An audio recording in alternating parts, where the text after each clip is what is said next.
So I have a minute to take since I'm at work right now and waiting for my next client. So I thought we could have a chat and a cup of raspberry tea.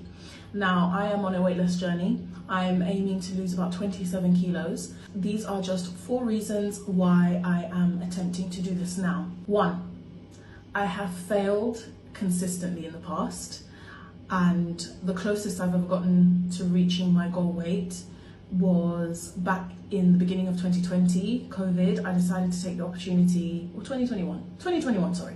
That's when I decided to take it seriously and start to lose the weight. I managed to lose about almost 15 kilos, and that was probably the lightest I'd been in a while. It's kind of like increments, isn't it? You know, when you start putting on weight and you hit this new set and then another new set, and then it just gets worse and worse. So my top set right now is 103. That's the heaviest I've ever been in my lifetime.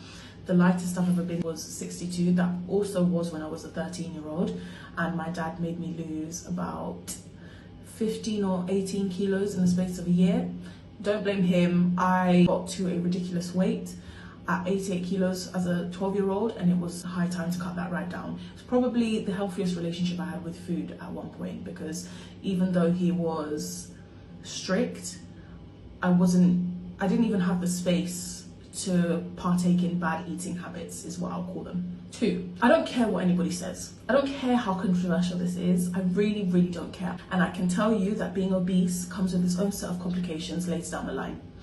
When I worked as a fertility nurse, speaking with some of the consultants there, it was evidently clear that your obesity affects fertility. It affects your ovarian reserve, how many follicles you might have, how you respond to treatment and medications. It's all in the research. Obesity, as one of the consultants described it to me, was not a thing, it's a disease, and it's something that can cause further health complications down the line.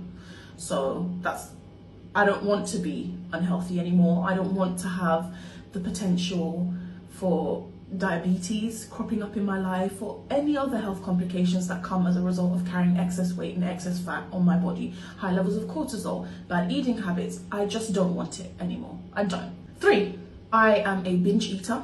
That's what contributes to my excess weight, and I don't want to be one anymore. You know, the way I got here was through bad eating habits. I'm not fat because I'm healthy. That they're not mutually exclusive. I'm fat because I partake in binge eating, which is as a result of my emotional circumstance, let's call it. How I feel directly impacts on my eating habits, and that's not good either. Eating because you feel sad or you need comfort is not the best way of dealing with your emotions. And I think that this 3rd reason is probably my biggest in terms of wanting to lose weight. I don't want to binge eat. I want to have a really healthy relationship with food. I want to appreciate all the food groups. I want to have them incorporated into all elements of my life. I want my digestion to work like 100%. Do I eat enough vegetables? Things like that? No, I probably don't.